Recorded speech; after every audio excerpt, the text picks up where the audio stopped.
straight out to CNN correspondent Sandra Endo live on the scene. Sandra, what's the latest in the search for baby Lisa and the investigation?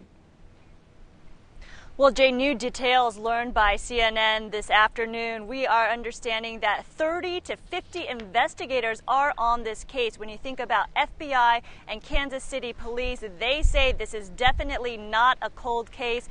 They want to talk to the parents separately. That is their main goal. They want to interview them, ask them tough questions, unrestricted of each other. But they say the parents are not willing to do that. And in an extensive interview yesterday with the parents' lawyer, she says there's an open door for investigators to talk to the parents. They've talked to the two young boys that were also in the home when baby Lisa disappeared, and they say the parents are cooperating. So two very different sides to this story, Jane.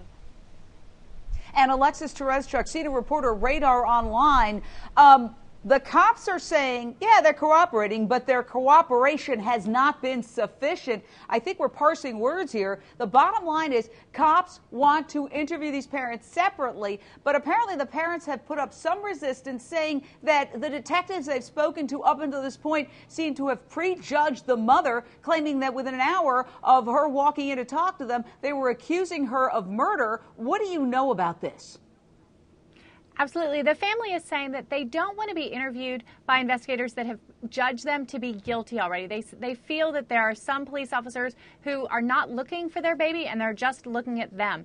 In fact, one of the things that may have triggered that was in the affidavit that was released, the mom apparently told police initially she didn't want to look behind the house because she was afraid what she would find. So she wasn't looking for her daughter back there. That triggered something with the police, and they've been focused on this family.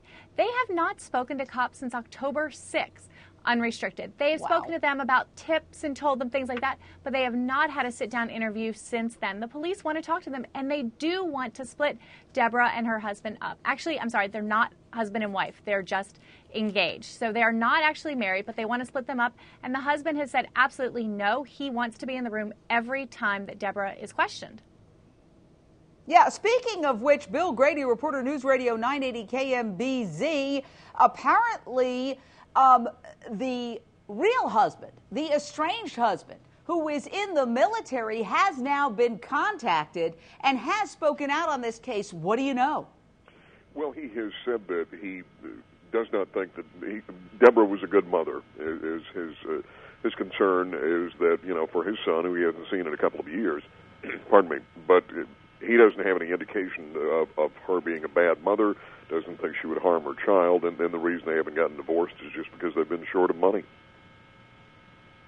Now, there's another factor to this story that I think is absolutely fascinating, and I'm going to go back to Alexis Tereszczuk on this. There were people who saw a mystery man with a baby walking around the very night that this precious child disappeared.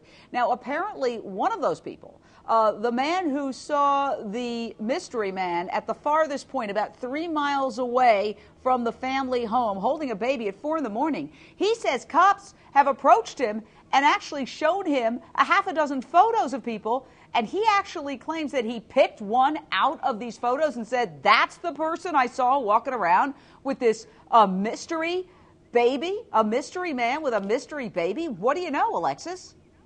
Yes, this is what he said.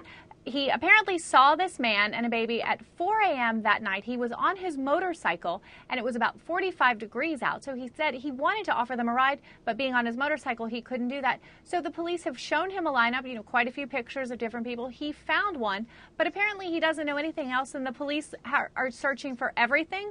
But this isn't something that they've focused on, and they have not released this person as a suspect, a person of interest. They haven't released a sketch of them or anything. So the police are still doing their investigating, but he is definitely someone that they've been speaking with. And he was one of 3 eyewitnesses that night that saw a man carrying a baby that have come forward. Now, complicating this picture, we understand that another one of these witnesses, a woman who's simply going by the name Lisa, she was shown a photograph, purportedly, allegedly, and Andrew Scott, former police chief, Boca Raton, she says, that's not the person I saw. So now it's a big mishmash and a big confusion with different people identifying different individuals or disagreeing about who exactly they saw with a baby. You know, Jane, this is the nature of law enforcement and doing these types of investigations, and it's not unusual to have one witness ID somebody and then another witness say, no, that's not the individual. And it does create a complex type of investigation. It makes it a bit more confusing. And then you add in the fact that you've got the parents that are kind of resistant to speaking with the police officers separately. And so, you know, what you've got is a real mess, and I'm certain that the police are doing what they're supposed to be doing to get this thing ironed out, but a bit more cooperation from the parents would probably benefit the case.